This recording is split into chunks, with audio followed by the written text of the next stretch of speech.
mga sinugdan sa kalangitan, ug sa yuta sa dihang gibuhat kini. Usa ang kalangitan, ug ang yuta na human pagbuhat, ug ang tanang panon ini.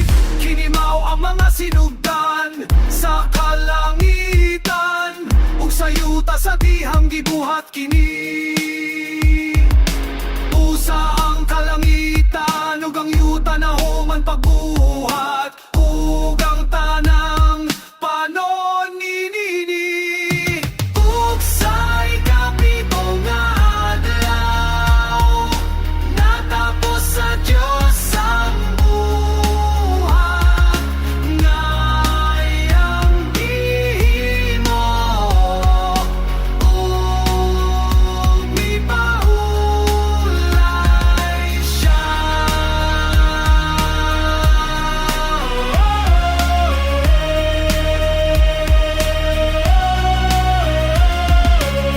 Gikan sa tanan yang buhat nga iyang nahimo, ug ipanalanginan sa Dios ang ikapito nga adlaw, ug ibalaan kini tungod kay ninini. Mipahulay ang Dios gikan sa tanan yang buhat na iyang nahimo sa iyang pagpamuhat, ug sa ikapito nga adlaw, natapos sa Dios ang buhat, na iyang gihimo, ug ipahulay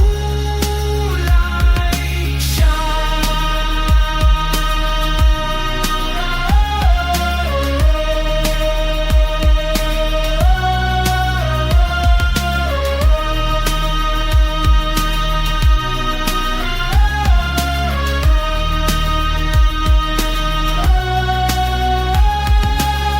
Kini mao ang mga sinugdan sa kalangitan, ug sa yuta sa dihang gibuhat kini.